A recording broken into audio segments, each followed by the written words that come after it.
আওয়ামী লীগ করো, জামাত করো, চরমনাই করো, মোকামিয়া করো, ফুরুফুরা করো, তুমি হেফাজত করো, অত কিছু আমি বুঝি না। আমার রশি দরিয়ালা আগে যদি বাঁচতে চাও। রশি যারা ধরছে আল্লাহ তাদেরকে টান দিয়ে নিবেন কোথায়? জান্নাতে। আর আল্লাহ বলছেন এমন রশি আমার, ওই একবার ধরলি হইল, ধরার পর আমার হাত থেকে তোরে আর কেউ ছুটাই নিতে পারবে না।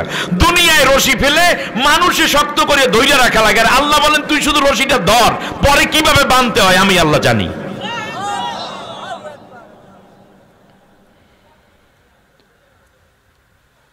এই রশি আসছে কোত্থেকে? নিয়ে যাবে কোথায়? কোনো ঝামেলা বুঝতে কোনো আর অসুবিধা আছে? শয়তান চিন্তা করলো আমি কিছু নকল রশি ফেলবো, কথা বোঝেন নাই? এইবার শয়তান কি করলো দেখেন, সে নিজে কিছু রশি বানাইছে। এবার আপনাদেরকে বলি, আল্লাহ রাব্বুল আলামিনের আরশ উপরে, জান্নাত উপরে, লাওহে মাহফুজ উপরে, আলামে আরা উপরে, যেতেও চাই উপরে, ইল্লিন উপরে, ঠিক না? মানুষেরা দুনিয়ায় বৈশা যদি কোনো রশি বানায়, এই রশি কি উপরের দিকে নিবে নাকি নিচের দিকে টানবে? বানাইছে উপরে বৈশা না নিচে বৈশা? নিচে বৈশা। টানবে কোথায়? নিচে আছে কি? ওয়াজ আর শোনার দরকার নেই, এইটুকু নিয়ে চলে যান। কিন্তু আপনি কোরআনটাকে আঁকড়ে ধরেন। এখন থেকে প্রতিদিন কমপক্ষে 5 আয়াত কোরআন অর্থ সহ পড়েন। কোরআনটাকে সুন্দর করে আপনি নিজের জীবনে, ব্যক্তি, পারিবারিক, সামাজিক, রাজনৈতিক, অর্থনৈতিক জীবনে প্রয়োগ করেন, আপনি জান্নাতি। ব্যাস। এখন শয়তান রশি ফেলাইছে 4 দিক দিয়া, কথা কয় না? কয় দিক দিয়া? ক্যালিফোর্নিয়া আগুন জ্বলে কয় দিক দিয়া? 4 দিক দিয়া। উদ্ধারের রশি আসছে কোন দিক থেকে? উপর দিক থেকে। এই বুঝতে তো অসুবিধা নাই। বাংলা ওয়াজ গ্রামের মানুষদেরকে কিভাবে বলতে হয়, আমি আল্লাহর কাছে সবসময় একটা দোয়া করি, আল্লাহ আমার কথা যেন সব মানুষে বোঝে। কারণ সব মানুষে বুঝলেই তো বক্তা সফল, ঠিক না? আপনারা না বুঝলে পরে জিজ্ঞেস করতে পারবেন, তাও অসুবিধা নেই। শয়তান বানাইছে রশি 4 দিক দিয়া মানুষের আটকাইয়া ধরার জন্য, কথা কয় না? শয়তানের টার্গেট কি? জান্নাতে নেবে না জাহান্নামে নিবে? এবার শয়তান বলতেছে তুম্মা লাআতিয়ান্নাহুম মিন বাইনি আইদিহিম ওয়া মিন খালফিহিম ওয়া আন আইমানিহিম ওয়া আন শিমাইলিহিম ওয়া লা তাজিদু আকসারাহুম শাকিরিন। শয়তান চ্যালেঞ্জ করলো, আল্লাহ আমি ওর ডান দিক থেকে রশি ফেলাবো, ধর আমারে ধর। বাম দিক থেকে আসব, সামনের দিক থেকে আসব, পেছনের দিক থেকে আসব। খেয়াল করেছেন? অবশ্যই আসব। চ্যালেঞ্জ করতেছে কে? শয়তান। শয়তান কয় প্রকার? 2 প্রকার। মিনাল জিন্নাতে অন্নাস। শয়তান দেখি না যেইগুলো, সেইগুলোর নাম জিন শয়তান। আর দেখা যায় কিন্তু আল্লাহর পথে আসতে দেয় না, সেইগুলোর নাম সব কি শয়তান? আমাদের দেশে এই রকম 2 জাতের সন্তান আছে, শয়তান আছে, ঠিক না বলেন? শয়তান এবার রশি ফেলল, সমাজতন্ত্রের রশি, পুঁজিবাদের রশি, ক্যাপিটালিজমের রশি, এমনি করে মানব রচিত মতবাদের 1000টা রশি শয়তান এবার ফালাইল। আল্লাহ রব্বুল আলামিন বলেন, যারাই তোমার অনুসরণ করবে লা আমলা আন্না জাহান্নাম, সবগুলারে আমি আল্লাহ তাআলা, তোমার রশি যারা ধরবে সবগুলারে আমি আল্লাহ জাহান্নামে পাঠাই দেব তোমার সাথে। এর মানে বোঝা যায় শয়তানের রশি আমাদেরকে টানে কোন দিকে, আর আল্লাহর রশি 4 দিক থেকে ব্যারিকেড দিয়া ধরছে, যে তার নাম কি? শয়তান। সুদ, ঘুষ, দুর্নীতি, অর্থ পাচার, মাদক, জেনা, ব্যভিচার, এগুলো সব শয়তানের রশি 4 দিক থেকে আমাদের আটকাই ধরছে, ঠিক না বলেন? আল্লাহ রাব্বুল আলামিন বলেন উপর দিক থেকে শয়তান কিন্তু বলেও নাই আমি উপর দিক থেকে হামলা করব, করছে? বলছে? সে বলছে ডানে বামে সামনে। আল্লাহ রাব্বুল আলামিন বললেন আমি আল্লাহ সুবহানাহু ওয়া তাআলা উপর দিক থেকে আমি আল্লাহ একটা রশি পাঠাবো। সুবহানাল্লাহ। তুমি জাহান্নামে নেয়ার জন্য চারদিক থেকে আটকাইয়া ধরবা, আর আমি আল্লাহ উপর থেকে আমার রহমতের রশি ছেড়ে দেব। আর আমার বান্দা বান্দীকে ডেকে বললাম ওয়াতাসিমু বিহাবলিল্লাহি জামিয়া, সবাই মিলে আমি আল্লাহর রশিটাকে শক্ত কইরা ধরো।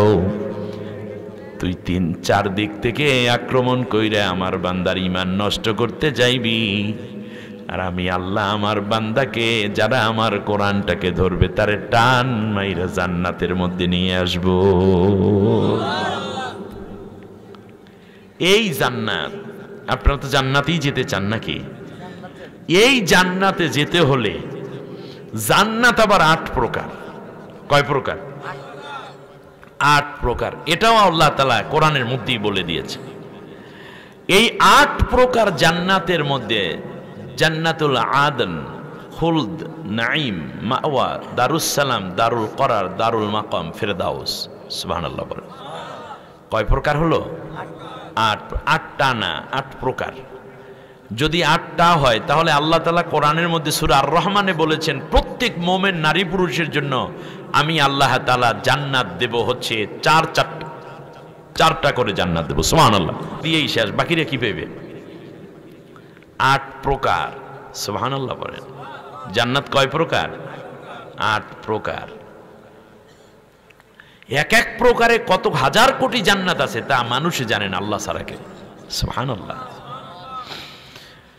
আল্লাহ রাব্বুল আলামিন বলেন এই জান্নাতগুলোর মধ্যে সবচেয়ে শ্রেষ্ঠ জান্নাত হলো জান্নাতুল ফিরদাউস। সুবহানাল্লাহ বলেন। এই সব জান্নাতের পাহারাদারের নাম হচ্ছে রিদওয়ান। পাহারাদারের নাম কি? আর জাহান্নামের পাহারাদারের নাম হইল মালিক ফেরেশতা। আল্লাহ রাব্বুল আলামিন বলেন শোনো,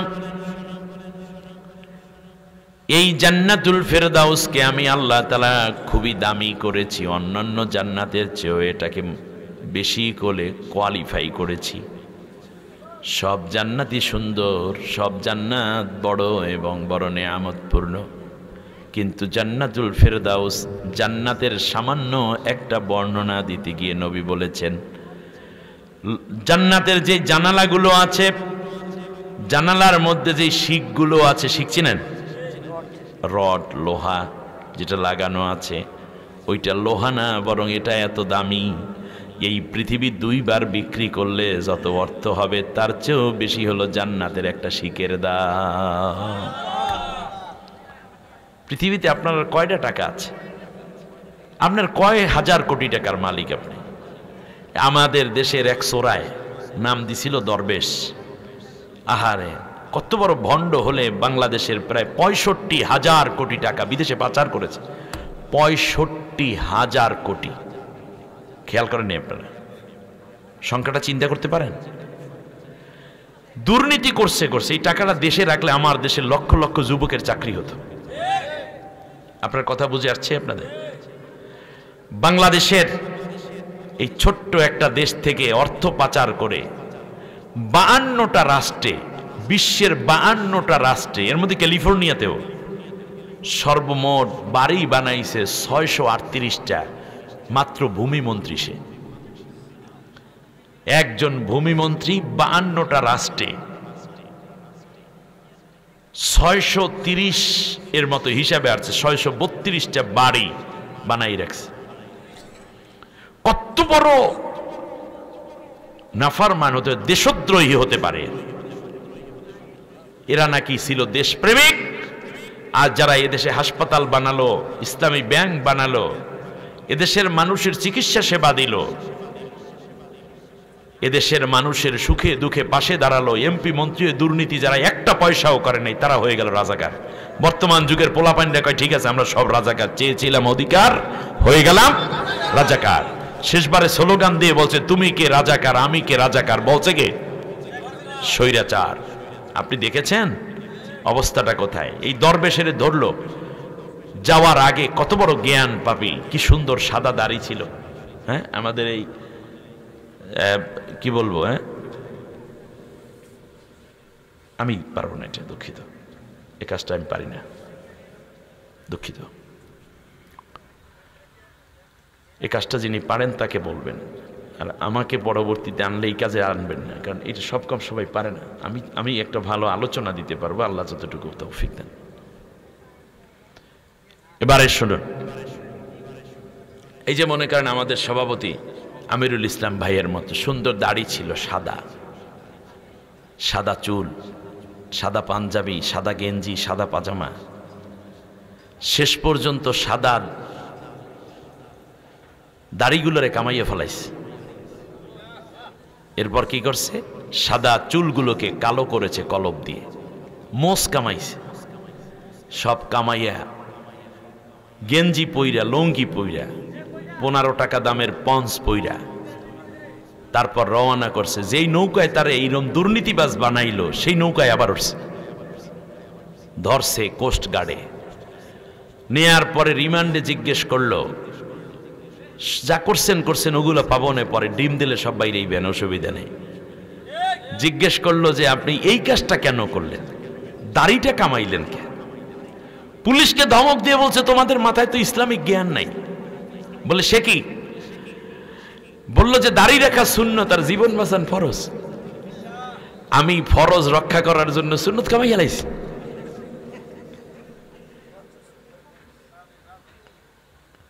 আমার বড় ভয় হয়, একটি হাদিস বলি।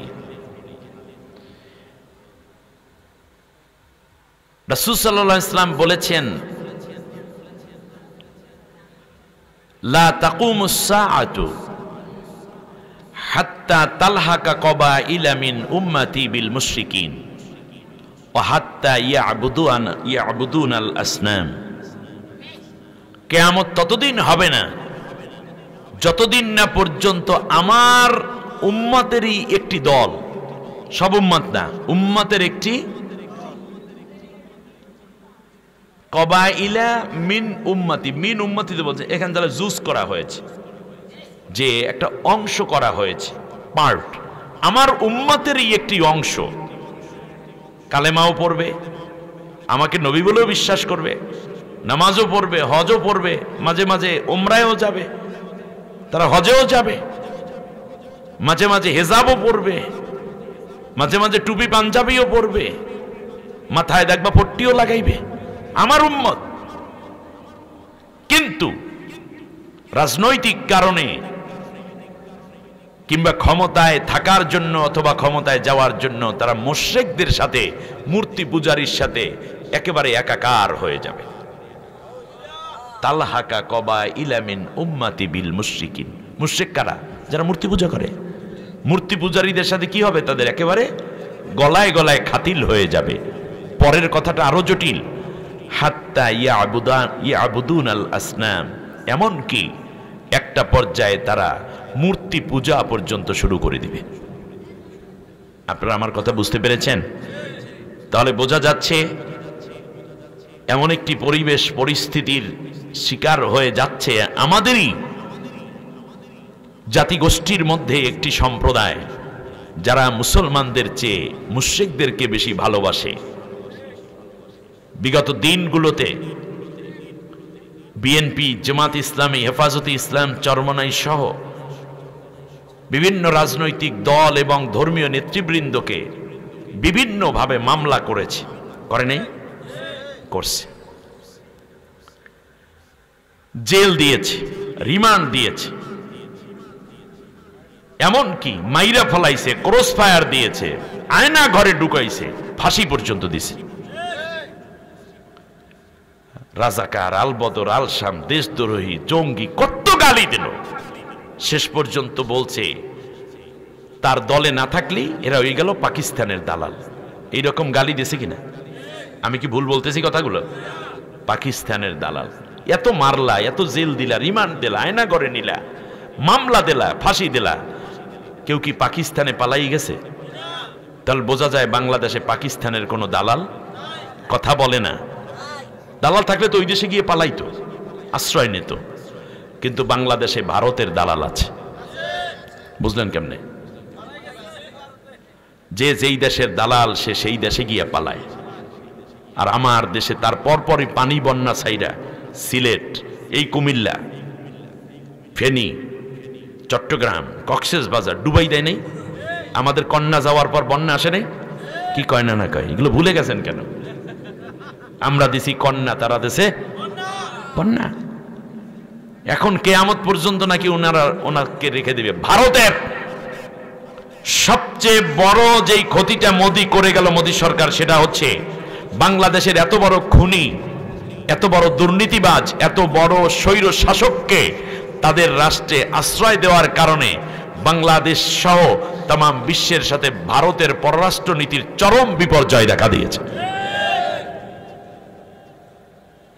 সময় মতের জবাব দেওয়া হবে ইনশাআল্লাহ।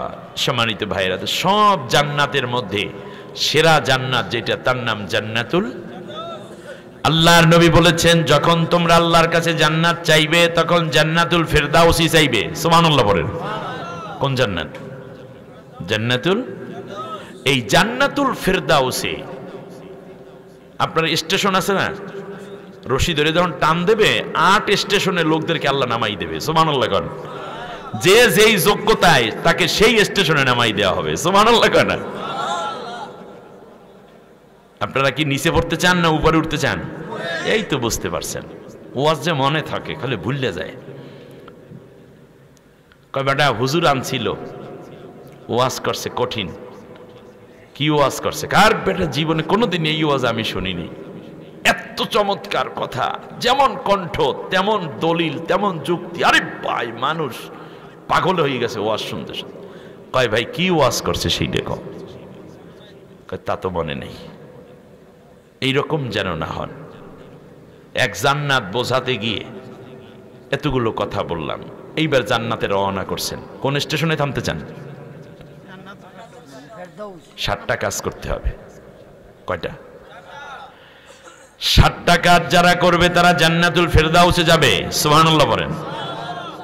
নারী কিংবা পুরুষ। আমার সাথে পড়েন, আউযু বিল্লাহি মিনাশ বিসমিল্লাহির রহমানির রহিম। বিতাড়িত অভিশপ্ত শয়তানের ওয়াসওয়াসা থেকে আল্লাহর আশ্রয় চাই।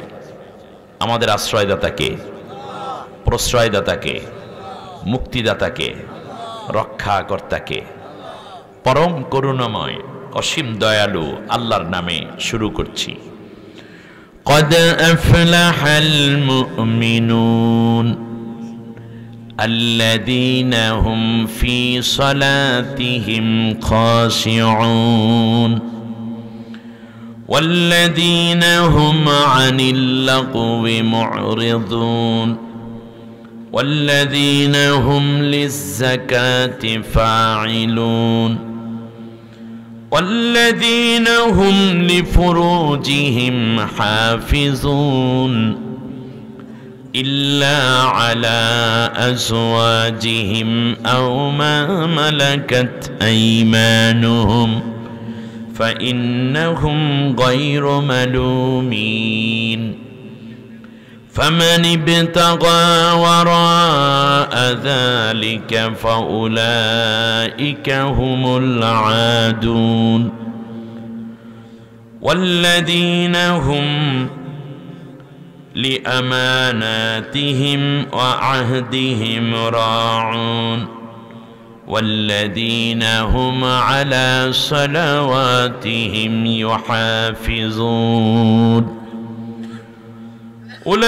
أولئك هم الوارثون الذين يرثون الفردوس هم فيها خالدون آمنت بالله 7টা কাজ করো, দুনিয়ায় থাকতেই জান্নাতের সার্টিফিকেট দিয়া আমি আল্লাহ জান্নাতের অধিবাসী হিসাবে মর্যাদাপূর্ণ বান্দা বান্দি হিসাবে তোমাকে কবুল করে নেব। মরার আগেই কোন জান্নাতের সুসংবাদ? জান্নাতুল। কয়টা কাজ করতে হবে? করা যাবে তো? কষ্ট হবে? খুব সহজ কাজ, ডিসিশন নেওয়ার বিষয় এখানে। 1 নম্বর হচ্ছে মোমেনরা সফল কাম হয়ে গেছে, তার কারণ তারা জান্নাতুল ফেরদাউসে যাচ্ছে। তবে তাকে 1 নম্বর যে কোয়ালিটি অর্জন করতে হবে তা হচ্ছে নামাজের মধ্যে তাদেরকে ভীত সন্ত্রস্ত হতে হবে, বিনয়ী হতে হবে, নামাজের মধ্যে বড়ই কাতরতা দেখাতে হবে, আমি আল্লাহর কাছে নরম দিল নিয়ে দাঁড়াতে হবে। সুবহানাল্লাহ। তাহলে জান্নাতুল ফেরদাউস শ্রেষ্ঠ জান্নাত, তাহলে নামাজটাও হতে হবে শ্রেষ্ঠ নামাজ। কথাটা বুঝছেন কিনা? আপনারা দেখেন, আপনাদের এই নাল্লায় স্ট্যান্ডে দাঁড়াইয়া 1 কাপ চা খাইলে কয় টাকা লাগে? 10 টাকা। হোটেল শেরাটনে 1 কাপ চা খাইলে কত টাকা লাগে? 1000 টাকা। কত টাকা? 1000 টাকা। এটার দাম 10, ওইটার দাম 1000। বলেন তো দেখি, ওটাও 1 কাপ চা, এটাও 1 কাপ চা, ওটাও মানুষেরা বানায়, এটাও মানুষেরা বানায়, এটার মধ্যেও লিকার দেয়, ওটার মধ্যেও লিকার, এটাও চিনি দুধ, ওটাও দুধ চিনি, পার্থক্যটা কোথায়? না, কোয়ালিটি। বলেন শব্দটা কি বলবেন? গুণগত মান। গুণগত মান। আপনি একটা চাদর কিনেছেন, দাম 500 টাকা, আপনার পাশেই আর একজন বসা, ওই চাদরটার দাম 5000 টাকা। দুইটার দামই তো চাদর। এই দামটা যে বাড়ালো, এটা কিসে বাড়াইছে? গুণগত মান, কোয়ালিটি। তাহলে জান্নাতুল ফেরদাউস সর্বশ্রেষ্ঠ জান্নাত। নামাজ তো সবাই পড়ে, কিন্তু যদি জান্নাতুল ফেরদাউসে যেতে চাও তাহলে তোমার নামাজের মধ্যে একটা কোয়ালিফাই করতে হবে, সেটা হচ্ছে নামাজের মধ্যে ভীত সন্ত্রস্ত খুশু খুজু আনতে হবে। সুবহানাল্লাহ। আমি একেবারে ছোট্ট একটা ঘটনা বলি, আপনার যেন মনে থাকে সেজন্য। হযরতে ফাতেমা রাদিয়াল্লাহু তাআলা আনহাকে জিজ্ঞেস করা হয়েছিল, ফাতেমা আপনি নামাজ পড়েন কিভাবে? তিনি বললেন যে নামাজের আগে আমি 2টা ওযু করি। নামাজের গুণ আমি আপনাদেরকে শোনাচ্ছি। ফাতেমা আপনি 2টা ওযু করেন কেমনে? আমরা তো একটা ওযু করি। বললেন যে ওযু শব্দের অর্থ ধুয়ে মুছে ছাপ করা। আমি আমার অন্তরের ওযুটা আগে করি। প্রথমে আমি মনে করি আলীর প্রতি প্রেম ভালোবাসা, আল্লাহ আমাকে যা দিয়েছেন এটা মুছে ফেলি। হাসান হোসাইন আমার কলিজার টুকরা, 2 নয়নের মণি। হাসান হোসাইনের প্রতি আমার যে মায়া, স্নেহ, আদর, মমতা, এটাও আমি মুছে ফেলি, ধুয়ে ফেলি, পাক করি, সাফ করি আমার অন্তরকে। এই মায়া অন্তরের মধ্যে আর রাখি না। সংসারের প্রতি আমার মোহ মায়া যা আছে সেইটাও আমি ধুয়ে মুছে সাফ করে ফেলি। আমি মনে করি এই সব জিনিস বলতে আমার জীবনে কিচ্ছু নাই। সুবহানাল্লাহ। এরপরে আমি বাইরের পানি দিয়ে ওযু করি, যেমনটা আল্লাহ বলেছেন, ইযা কুমতুম ইলাস সালাতি ফাগসিলু উজুহাকুম ওয়া আইদিয়াকুম ইলাল মারাফিকি ওয়ামসাহু বিরুউসিকুম ওয়া আরজুলাকুম ইলাল কা'বাইন। মুখমণ্ডল ধৌত করো, গিরা সহ উভয় হাত কোনাই পর্যন্ত ধৌত করো, মাথা মাসেও করো, পা ধো। এই কাজগুলো আমরা করি কিনা? ফাতেমা রাদিয়াল্লাহু আনহা বললেন এইটা আমি করি। এরপর আমি জায়নামাজে দাঁড়াই। আমি মনে মনে ভাবি আমি পুলসিরাতের উপর দাঁড়াইয়া আছি, চারদিকে জাহান্নামের আগুন দাউ দাউ করে জ্বলছে। আমি মনে হয় কেটে কুটে জাহান্নামের মধ্যে পড়ে যাচ্ছি। এরপরে আমি মনে করি আমার সামনে আমার আল্লাহ রব্বুল আলামিন হাজির আছেন। আমি আমার আল্লাহকে দেখে দেখে তাকে সেজদা করছি, তার কাছে আমার মনের কষ্টগুলো খুলে খুলে বলছি। আমার মনের সমস্ত চাওয়া পাওয়াকে আমার আল্লাহর হাতে আমি সুপর্দ করছি। আর যদি আমি আল্লাহকে না দেখি তাহলে আল্লাহ রব্বুল আলামিন তো আমাকে দেখতেই পাচ্ছেন। আনতা আবুদাল্লাহ কান্নাকা তারাহু ফাইন লাম তাকুন তারাহু ফাইন্নাহু ইয়ারাক। আল্লাহ নবী বলেছেন এমন ভাবে আল্লাহর ইবাদত করো যেন তুমি আল্লাহকে দেখছো। তুমি আল্লাহকে না দেখলে কি হবে? আল্লাহ তো তোমাকে দেখতেই পাচ্ছেন। এইভাবে আমি চিন্তা করি। আর আমি পঞ্চমবারে মনে করি আমার পেছনে আজরাইল দাঁড়িয়ে আছে, এটাই বুঝি আমার জীবনের শেষ নামাজ, এখনই বুঝি আমার জান কবজ হয়ে যাবে, কোনদিন বুঝি আর এমন করে নামাজ পড়ার সুযোগ হবে না। এই নিয়ত করে আমি নামাজ পড়ি, এইভাবে আমি আমার নামাজ শেষ করি। সুবহানাল্লাহ। খুশু খুশু বুঝতেছেন আপনারা? নামাজের মধ্যে যা তিলাওয়াত করা হয় অর্থগুলো পড়ুন। আলহামদুলিল্লাহ রাব্বিল আলামিন, সমস্ত প্রশংসা আমার আল্লাহর জন্য। আল্লাহ তখন বান্দার জবাব দিয়ে বলে হামাদানি আব্দি, আমার বান্দা আমার প্রশংসা করেছে। সুবহানাল্লাহ। সুবহান রাব্বিয়াল আযীম। আল্লাহ তুমি বড় এবং তোমার সমকক্ষ কেউ নাই, তুমি বেনিয়াজ।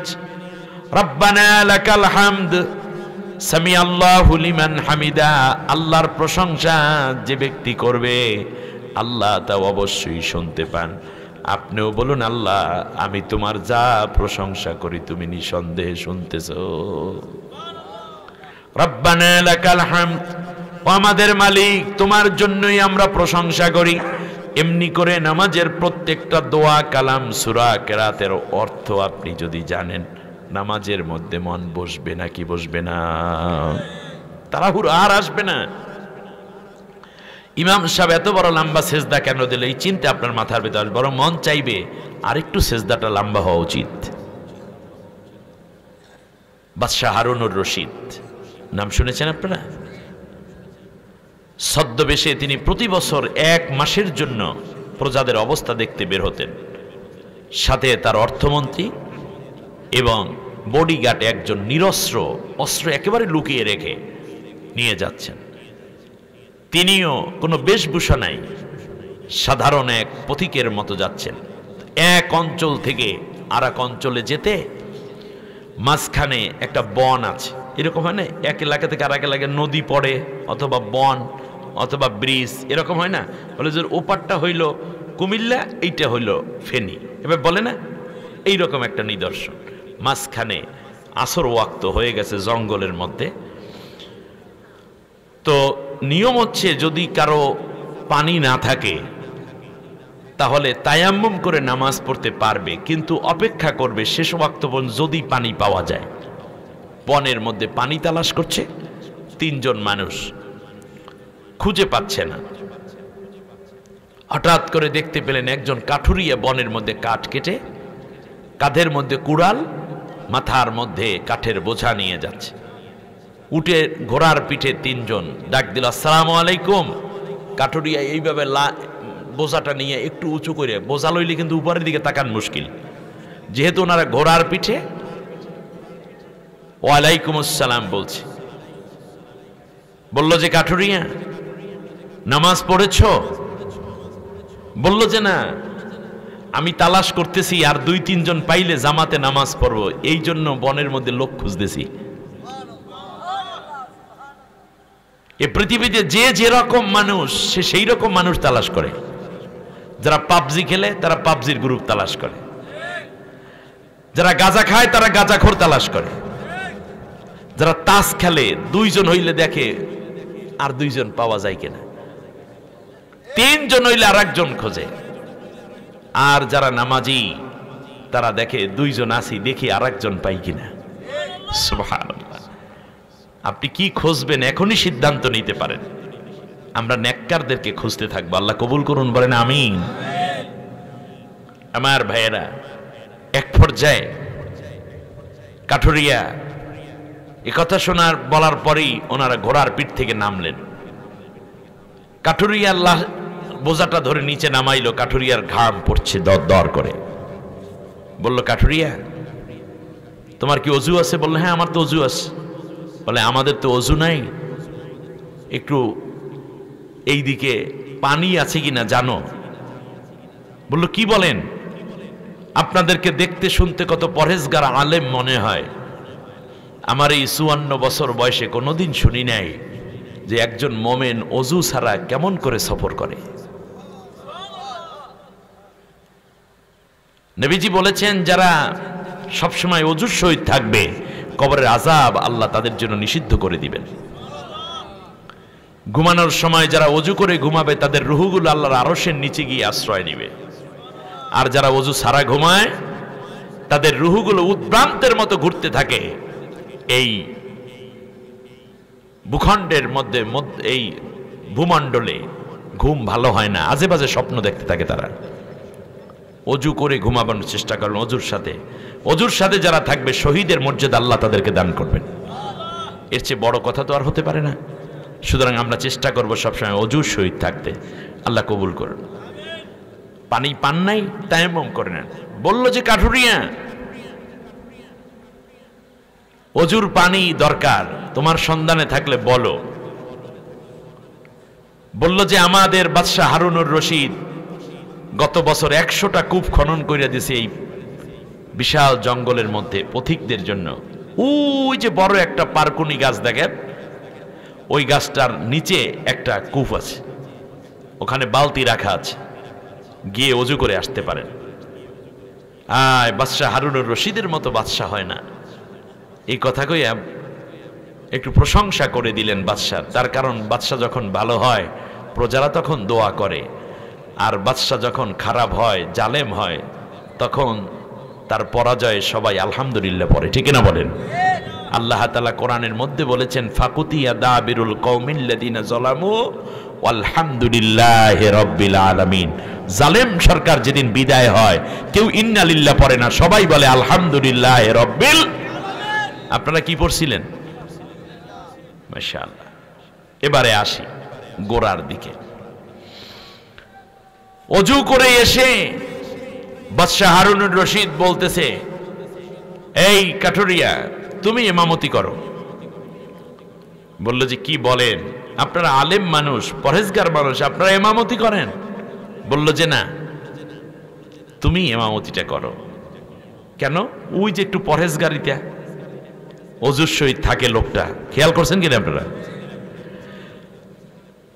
কাঠুরিয়া বলতেছে আমি ইমামতি করতে পারি, কিন্তু শর্ত আছে, আপনার রাগ করতে পারবেন না পিছনে বসে বসে।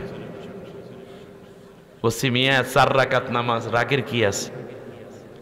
দেন একামত বলেন।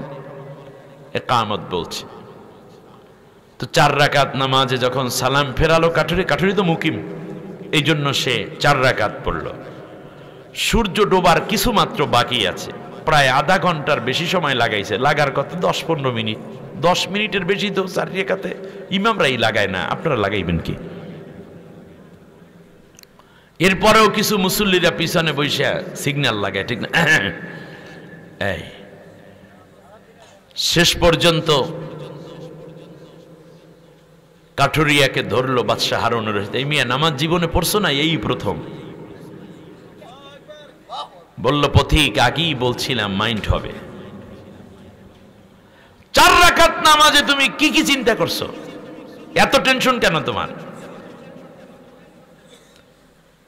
বলল পথিক বলেছিলাম ইমামতিটা আপনি করেন, আপনারা কেহ করেন, তবে একটা কথা আপনাকে বলি শোনেন, জীবনে অনেক নামাজ আপনারা পড়েছেন, ওই সমস্ত নামাজ কেমন ছিল আমি জানি না, আপনি জানেন, আর আল্লাহ তাআলা জানেন। কবুল হয়েছে নাকি কবুল হয় নাই আপনিও জানেন না, আমিও জানি না। কিন্তু কাঠুরিয়ার পিছনে যেই আসরের নামাজ আদায় করেছেন, এই নামাজ পুরাপুরি কবুল হওয়ার নিশ্চয়তা আল্লাহ নিজে দিয়েছে। বলল কিভাবে? হারুনুর রশিদ জড়সড় হয়ে গেলেন কাঠুরিয়ার সামনে। তার কারণ যে ব্যক্তি আল্লাহকে ভয় করে, আল্লাহর নবী বলেছেন তাদের সম্মান করো, কারণ যারা আল্লাহকে ভয় করে তাদের বদদোয়া থেকে বেঁচে থাকো। আল্লামা সাইদি সাহেব যেই কথাগুলো বলেছেন, জালেমদের ব্যাপারে সব কথাগুলো বাস্তবায়িত হচ্ছে, ঠিক না বলেন? বলেছিলেন 18 কোটি মুসলমান গাছের গোড়া ধরে নাড়া দিবে, মামু বাড়ি দিল্লি গিয়ে পড়বা। হয়েছে কি হয়নি? বলছিলেন ইঁদুরের গর্ত খুঁজে পাবে না পালানোর জন্য, সেইটাই হয়েছে কিনা বলেন? চারদিক থেকে অন্ধকার নেমে এসেছে, সামনে অবস্থা আরো খারাপ হবে। তার কারণ হত্যার বিচার হবে এই জমিনে, গণহত্যার বিচার শুরু হয়ে গেছে, সামনে কেউ পালাতে পারবেন না ইনশাআল্লাহ। আসুন, যেই জায়গাটা আমি রেখেছিলাম, বলল শুনুন পথিক, মুসাল্লায় দাঁড়িয়ে ওয়াজ্জাহতু ওয়াজহিয়া লিল্লাযী পড়েছি, ইকামতের পরে তাকবীরে তাহরিমা পড়ার পরে আমি সূরা ফাতিহা পড়েছি, সাথে একটা সূরা মিলিয়েছি। যতক্ষণ পর্যন্ত আমার আল্লাহ আমাকে ডাক দিয়া না বলেছেন, কাঠুরিয়া রে, তোর নামাজে দাঁড়ানোর হাজিরা, তোর তাকবীরে তাহরিমা, তোর সানা, তোর দোয়া সূরা ফাতিহা এবং সাথে মেলানো সূরা কবুল করেছি। যতক্ষণ পর্যন্ত আমার আল্লাহ আমাকে ইলহাম না করেছেন, ততক্ষণ পর্যন্ত আমি কাঠুরিয়া রুকুর মধ্যে মাথা ঝুঁকাই নাই।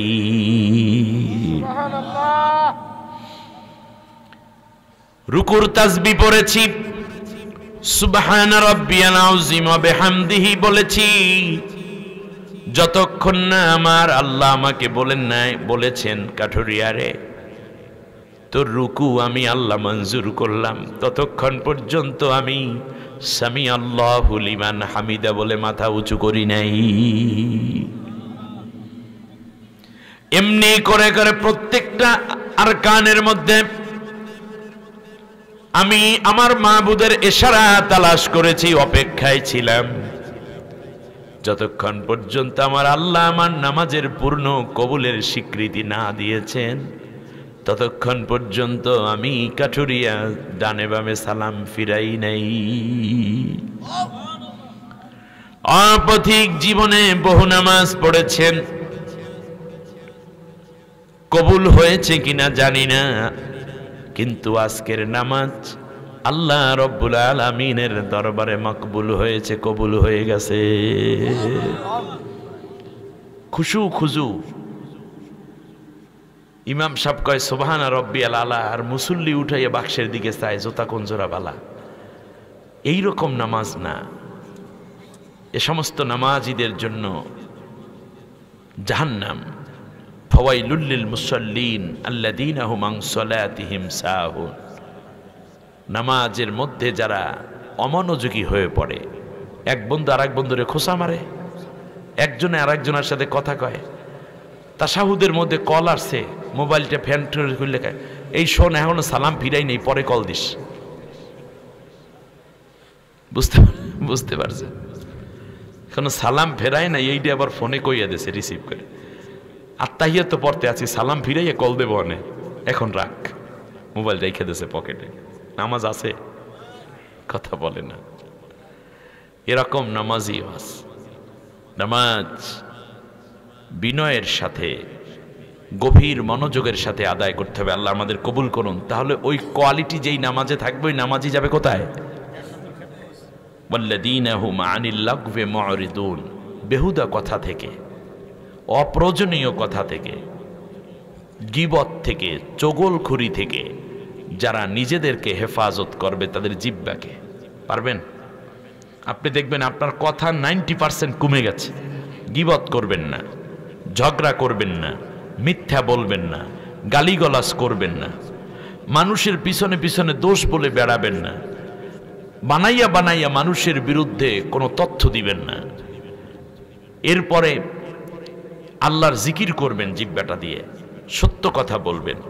এই কাজগুলোতে আপনি জিহ্বাকে ব্যবহার করেন।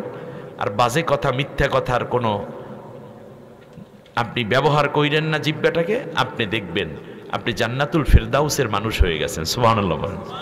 দুনিয়াতেও আপনার ইজ্জত সম্মান আল্লাহ বাড়িয়ে দিবেন। মনে রাখবেন, আমরা যা বলি না কেন এগুলো সব ভেসে যায় না, রেকর্ড হয়।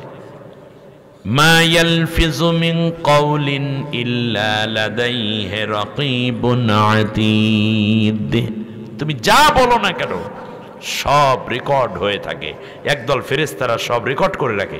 ফোনের মধ্যে কথা বলেন, এটাও রেকর্ড হচ্ছে, এক্সচেঞ্জে তালাশ করলে পাওয়া যাবে। ঠিক তেমনই ফেরেশতারা রেকর্ড করে রাখছে। আপনি মনে করছেন কম্বলের মধ্যে বসে আপনি চ্যাটিং করতেছেন কারোর সাথে, কোনো বয়ফ্রেন্ড গার্লফ্রেন্ড নামের হারামি, কিংবা আপনি কোনো কাজ করছেন, এটা মনে হয় কেউ বোঝে নাই। না না, এগুলো সব রেকর্ড হবে। এগুলো আপনার জাহান্নামের কারণ হবে যদি খারাপ কিছু হয়, আর ভালো কিছু হলে এটা জান্নাতের উৎস হয়ে যাবে। অতএব জিব্বা দিয়েছেন কে? নবীজি বলেছেন তোমার জিব্বার জামিনদার হও। মা মাইয়াজমিনুলি মা বাইনা রিজলাইহি ওয়া লিহিয়াইহি আজমিনুলাহুল জান্নাহ। দুই উরুর মাঝখানে যা আছে মানে তোমার সতীত্ব, আর তোমার দুই চোয়ালের মাঝখানে যা আছে মানে জিওবা, এই দুইটার জামিনদার হও। আমি মুহাম্মদ সাল্লাল্লাহু আলাইহি ওয়াসাল্লাম তোমার জন্য বেহেশতের জামিনদার হয়ে যাব। আল্লাহ আমাদেরকে হেফাজত করুন। মা বোনেরা এই কাজগুলো থেকে বিরত থাকুন। ঝগড়া ফাসাদ, ইনাইয়া বিনাইয়া, মিথ্যা কথা বলে একে অন্যের প্রতি লাগাইয়া দেওয়া, শাশুড়ির বিরুদ্ধে পুত্রবধূ লাগায়, পুত্রবধূর বিরুদ্ধে ছেলের কাছে শাশুড়ি লাগায়, এরকম কপাল পোড়া দুই একটা আছে না? নাই, নাল্লায় নাই। এ কাজগুলো বন্ধ করুন, আপনি জান্নাতি হয়ে যেতে পারবেন। আল্লাহ কবুল করুন। ওয়াল্লাযীনা হুম লিযাকাতি ফাঈলুন। যাকাত দানে খুব তৎপর, আগ্রহী হয়ে উঠবে। ইসলামী রাষ্ট্র হলে বাংলাদেশ ইনশাআল্লাহ মাত্র ৩ বছর লাগবে দারিদ্র্য বিমোচন করতে। এত পরিমাণ যাকাত বাংলাদেশের মানুষ দিতে এরা আগ্রহী এবং যাকাত হয়ে যাবে। সুবহানাল্লাহ। একটু সুষ্ঠু বন্টন দরকার, সুষ্ঠু বন্টন এবং সৎ মানুষের শাসক, এই দুইটা কাজ যদি বাংলাদেশে হতো তাহলে বাংলাদেশ বহুত আগেই ওই সিঙ্গাপুর টিঙ্গাপুর সারাইয়া অনেক উপরে উঠে যেত, ঠিক না? কিন্তু যারাই ক্ষমতায় যায় তারাই রসার তল করে। মনে ক্ষমতা হচ্ছে একটা জুয়া খেলার মতো, জুয়া খেলা। জুয়ায় দান পায়, জনগণের টাকা নিয়ে ভাগাইয়া চলে যায়। ছিছি, আল্লাহর কাছে এরা কি জবাব দেবে? দুনিয়ায় এরা নিকৃষ্ট, আখিরাতেও নিকৃষ্ট হবে। মা ইয়াগলুল ইয়াতি বিমা কাল্লা ইয়াউমাল কিয়ামা। দুনিয়ায় যে যা আত্মসাৎ করেছে সব নিয়ে আমি আল্লাহর কাছে কিয়ামতের দিন হাজির হতে হবে। আল্লাহ আমাদেরকে মাফ করুন। ওয়াল্লাযীনা হুম লিফুরুজিহিম হাফিজুন। যারা লজ্জাস্থানের, কোনো জেনাকার জান্নাতুল ফেরদাউসে যাওয়ার যোগ্যতা নাই, জেনাকারিনী নারীরও নাই। তার কারণ আপনি জান্নাতুল ফেরদাউসে যাবেন আর আপনি জেনা করবেন, এটা কি হয়? অসম্ভব। জান্নাতুল ফেরদাউস এত সহজভাবে আল্লাহ তৈরি করেন নাই, এত দামি জিনিস, এটা ডিসকোয়ালিফাইড হয়ে গেছেন আপনি। আপনি তওবা করুন। আল্লাহ তাআলা যদি আপনাকে মাফ করেন সেটা আলাদা কথা, কিন্তু ইসলামিক রাষ্ট্র হলে জেনা করার সুযোগই থাকবে না। ধরা পড়বে তো অবিবাহিত হলে 100 বেত্রাঘাত, আর যদি বিবাহিত হয় কোমর পর্যন্ত গাড়ো, ওর মস্তক উড়াইয়ে দাও, হত্যা করে ফেলো। তার কারণ জেনাকারের সমাজে বাঁচার কোনো অধিকার নাই। আপনি হিসাব বুঝতেছেন? কারণ একজন জেনাকার গোটা সমাজকে অস্থিতিশীল করে তোলে, বাবার ইজ্জত নষ্ট করে, মেয়েটার সম্ভ্রম নষ্ট করে, তার মা বাবা ভাই বোন সকলের ইজ্জত নষ্ট হয়ে যায়। ওই মেয়ের বাপ, ওই ছেলে, ওই মেয়েরে, কিন্তু ছেলেটাও তো অপরাধে অপরাধী। এই জন্য দুইজনকে শাস্তি দিতে হবে। আল্লাহ আমাদেরকে হেফাজত করুন। তুমি বিয়ে করবে যুবক, তোমার জন্য আল্লাহ একটা নারী তৈরি করে রেখেছেন। অবশ্যই তুমি একটা বউ পাবে। সেই বউয়ের সাথে তোমার প্রয়োজনে ইসলাম 4টা পর্যন্ত বিয়ের অনুমোদন দিয়ে রেখেছে। জেনা কেন?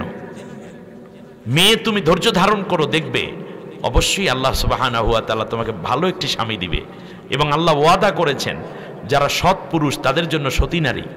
আমাদের ছেলেরা, এই জেনজি যারা আছে, এদের আকাঙ্ক্ষা হইল একটা সতী মাইয়া বিয়ে করবে। উম্মা, নিজে সতী মেয়ে পাওয়ার আগে নিজে সৎ চরিত্রবান হতে হবে তোমার। তুমি যদি সৎ থাকো, তুমি যদি কোনো মেয়ের ইজ্জত লুণ্ঠন না করো, নষ্ট না করো, তুমি যদি গোপনে প্রেমপ্রীতি না করো, তাহলে তোমাকে আল্লাহ তাআলা এমন একটি মেয়ে দিবেন যেই মেয়েটি অস্পর্শা, তাকে এর আগে কেউ কোনো স্পর্শ করেনি। আর তুমি যদি 18 ঘাটের খাওয়া বাবন হও, তাহলে 19 ঘাটের মাইয়া একটা আল্লাহ তোমারে ধরাই দেবে। এর চেয়ে ভালো পাবা না। নিজে আগে ভালো হও, যদি পৃথিবীতে, আমি চ্যালেঞ্জ করে বলি, পৃথিবীতে যদি কোনো সতী মেয়ে না থাকে তাহলে প্রয়োজনে আল্লাহ জান্নাত থেকে সতী মেয়ে তোমার বউ বানাই দেবে। এটা আল্লাহর কর্তব্য, আল্লাহর ওয়াদা। আল্লাহ সুবহানাহু ওয়া তাআলা আমাদের বোনদেরকে বলি, তুমি একদিন মা হবে, এখন এদিক সেদিক দৌড়চ্ছ কেন? তুমি একদিন মা হবে, তোমার ছেলে যখন অসুস্থ হবে তখন মায়ের দোয়া কবুল হয়, তুমি হাত উঁচু করবে, দোয়া কবুল হবে না। তার কারণ তুমি জেনাকারিনী। জেনাকারীর দোয়া কবুল হয় না, জেনাকারের দোয়া কবুল হয় না। তোমার ছেলে তোমার সামনে মারা যাবে, হাত উঁচু করবো, আল্লাহ আমার কলিজার টুকরা মইরা যায়, তুমি বাঁচাও। মা হিসাবে দোয়া কবুল হওয়ার কথা হবে না, এই জন্য যেহেতু তুমি জেনা করে আসছো, এই কারণে তোমার দোয়া কবুল হবে না। এখনই তওবা করো, হতে পারে আজকের এই মাহফিল তোমার জীবনের মোড় করিয়ে দিবে। কিয়ামতের দিন জাহান্নামে, আল্লাহ নবী সাল্লাল্লাহু আলাইহি ওয়াসাল্লাম যখন এই মেরাজের রাতে গিয়েছেন, হঠাৎ করে শুনতে পেলেন প্রচন্ড এক আওয়াজ, আর্তচিৎকার এক পুরুষের। নবী জিজ্ঞেস করলেন, জিবরাইল, এই আওয়াজটা কে দিল গো? এত জোরে কে কান্নার আওয়াজ দিল? বলল, নবী, দুনিয়ায় এই ব্যক্তি ছিল জেনাকার, যেই মেয়ের সাথে জেনা করত, ব্যভিচার করত, বিবাহ ছাড়া মেলামেশা করত, শারীরিক সম্পর্ক করেছে, ওই রকম একটা আগুন দিয়ে মেয়ে তৈরি করা হয়েছে। ওই মেয়েটা এসে বলছে, আসো সখা, হ্যাঁ তুমি না আমার রাত 3টায় SMS করতে, আমাকে না পাওয়ার জন্য তুমি রাস্তায় দাঁড়িয়ে থাকতে, আমাকে না পাওয়ার জন্য তুমি পাগল ছিলে, আসো আমাকে এখন ধরো। সেই রকম ও তো জানে এটা আগুনের তৈরি, ওর পিছনে দৌড়ে থাকবে। পরে আগুনের মেয়েটা দৌড়ে গিয়ে তাকে যখন ধরে, মাথার তালু থেকে পায়ের তালু পর্যন্ত গলে যায় ওই জাহান্নামের আগুনের তাপে, একটা চিৎকার দেয়, সেই চিৎকার আওয়াজ আপনার কানে আসতেছে ইয়া রাসূলুল্লাহ। একটু পরে আল্লাহর নবী শুনতে পেলেন এক মেয়ের আর্তচিৎকার, জাহান্নাম যেন কেঁপে উঠছে। জিজ্ঞেস করা হলো, ইয়া রাসূল, জিবরাইল। নবী জিজ্ঞেস করলেন, এই আওয়াজটা কিসের? কে এত জোরে? নারী কণ্ঠ। বলল, নবী, ছিল জেনাকারিনী এক নারী, যে ছেলেদের সাথে ইনিয়ে বিনিয়ে কথা বলতো, ছেলেদের চরিত্র হননের জন্য চেষ্টা করত। এই মেয়েটার পিছনে ওই পুরুষের মতো জাহান্নামের আগুন দিয়ে বানানো হয়েছে। সে যখন তাকে এভাবে জড়াইয়া ধরে, মহব্বতে দুনিয়ায় যেমন করে ধরতো আড়ালে, সেইভাবে ধরতেছে, আর এর শরীরটা মাথার তালু থেকে পায়ের তালু পর্যন্ত হাড্ডি, গোশত, কলিজা, গুর্দা, লিভার যা আছে সব গলে যাচ্ছে। সেই আওয়াজ আপনার কানে আসতেছে। কিছু দূর যাওয়ার পর নবী দেখতে পেলেন একদল নারী আর একদল পুরুষ পাশাপাশি, তাদের সামনে রয়েছে দামি দামি খাবার, কোরমা, পোলাও, ফিন্নি, জর্দা, কাবাব, শামি কাবাব, ফালুদা, রেজালা, আম, জাম, কলা, কাঁঠাল, লিচু, কত রঙের ফল, কত কিছু দামি দামি খাবার। পাশেই রয়েছে একটা গামলা ভরা কতগুলো পুষ, রক্ত, দুর্গন্ধ, পোকা কিলবিল করে। তাকায় এই দিকে, কপাল পোড়ারা খায় ওইগুলা, আর সাথে সাথে বমি করে, নারী ভুরি পাকস্থলী সব নাক মুখ দিয়ে বের হয়ে ঝুলতে থাকে। জিজ্ঞেস করলো, জিবরাইল, এদের এত কষ্ট কেন, কি হয়েছে? বলল, রাসূল, এরা প্রত্যেকে ছিল পরকীয়ায় লিপ্ত। এদের এই নারীগুলোর স্বামী ছিল আর এই পুরুষগুলার স্ত্রী ছিল, কিন্তু স্বামীকে ভালো লাগতো না, সে অন্য কোনো পুরুষের সাথে মেলামেশা করত, পরকীয়া করত। এই জন্যই হালাল খাবার সামনে থাকার পরেও হারামটা খাইতো, যেমন ঠিক তেমনি এইভাবে ওই ভালো জিনিস রেখে আজকে আল্লাহ তাকে নষ্ট জিনিস খাওয়াইয়া শাস্তি দিচ্ছেন। পুরুষগুলাও ঘরে স্ত্রী ছিল, স্ত্রী রেখে বাইরে বাইরে বিবাহ বহির্ভূত বিভিন্ন জায়গায় বহুগামিতায় লিপ্ত ছিল। আজকে আল্লাহ তাআলা তাদেরকে এই শাস্তির ব্যবস্থা করে রেখেছেন। আল্লাহ, তুমি আমাদেরকে মাফ করো। জীবনে ফিরে আসার একটি দারুণ সুযোগ আল্লাহ করেছেন। আপনি জান্নাতুল ফেরদাউসে যাবেন যদি আপনি জেনা, ব্যভিচার থেকে নিজেকে সেভ করতে পারেন। আল্লাহ তাআলা এরপর বলছেন, তবে স্বামী স্ত্রী যদি হয় তাহলে তো কোনো অসুবিধা, স্বামী স্ত্রী তো হালাল। ফামানি বিতাকা ওয়ারা যালিকা ইল্লা আলা আজওয়াজিহিম। আর একটা সময় দাস প্রথা ছিল, এখন তো দাস নাই, এখন তো দাস প্রথা চিরতরে বাদ হয়ে গেছে। যাই হোক, ওয়াল্লাযীনা হুম লিআমানাতিহিম ওয়া আহদিহিম রাউন, যারা তাদের আমানত রক্ষা করে এবং তাদের ওয়াদা পালন করে। সুবহানাল্লাহ বলেন। এই ওয়াদা, বন্ধু সিনেমা দেখতে যাব, এই ওয়াদা পালন করা সুন্নত নাকি? জরুরত আছে না? ভালো ওয়াদা। আমরা আজকে একটা ওয়াদা করতে চাই, আমার সাথে না, আল্লাহর সাথে, জীবনে কোনো দিন আর নামাজ কাজা করব না। 5 ওয়াক্ত নামাজ জামাতের সাথে আদায় করার আপ্রাণ চেষ্টা করব। জেনা, ব্যভিচার করব না, মাদক নেব না, মনে থাকবে? মাদক হাত দিয়েও ধরবো না, মুখ দিয়ে পান তো করবই না, শরীরে নেব না মাদক। জেনা ব্যভিচার করব না, মিথ্যে বলবো না, জান্নাতুল ফেরদাউসের মালিক হয়ে যাব। আপনারা কি ওয়াদাগুলো করতে পারেন আমার সাথে? কে কে পারেন হাত উঁচু করেন, দুইটা হাত আসমানের দিকে শক্ত করে উঁচু করেন, বলেন আল্লাহ তোমার নামে ওয়াদা করছি, কসম করছি, শপথ করছি, যতদিন পর্যন্ত মালাকুল মাউত আমাদের শিয়রের পাশে না আসে, ফরজ নামাজ, ফরজ রোজা আর ছেড়ে দেব না, জেনা ব্যভিচার করব না, মাদক দ্রব্য সেবন করব না, মিথ্যে কথা বলবো না, কোরআনের পথে চলবো, নবীর আদর্শ অনুযায়ী চলবো। আল্লাহ তুমি কবুল করো, আমিন আমিন ইয়া রাব্বাল আলামিন। আল্লাহ রাব্বুল আলামিন বলেন আল্লাযীনা হুম আলা সালাওয়াতিহিম ইউহাফিজুন, যে আল্লাহর সামনে নামাজ পড়ে জীবনের প্রত্যেক জায়গায় ওই আল্লাহ তো দেখতেছেন, এই চিন্তা করে যারা জীবন পরিচালনা করবে, ঐক্যবদ্ধভাবে নামাজের কাতারে দাঁড়ায়, সমাজে আল্লাহর বিধান কায়েমে যারা ওই রকম ঐক্যবদ্ধ থাকবে, নামাজের মধ্যে আল্লাহর কথা ছাড়া অন্য কারো কথা যেমন ঢুকায় নাই, নামাজের বাইরে গিয়েও আল্লাহর কথাই মানবে, মানব রচিত কিংবা মানুষের কোনো আইন কানুন তারা মানবে না, কেবল আল্লাহটাই মানবে, এই চিন্তা করে যারা জীবন পরিচালনা করবে, উলাইকা হুমুল ওয়ারিসুন, তারাই হইল জান্নাতুল ফেরদাউসের ওয়ারিস। সুবহানাল্লাহ বলেন, ইয়ারিসুনাল ফেরদাউস। 1-2 দিন পরে তাদেরকে জান্নাত থেকে বের করে দিবে না, হুম ফিহা খালিদুন, অনন্তকাল অনাদিকাল তারা এই জান্নাতুল ফেরদাউসেই থাকবে। সুবহানাল্লাহ বলেন। সূরা মুমিনুনের 1 নম্বর আয়াত থেকে 11 নম্বর আয়াত পর্যন্ত আমি তিলাওয়াত এবং তার সরল অনুবাদ সহ হালকা কিছু কথা বললাম। এখন আমরা মুনাজাতে চলে যাব।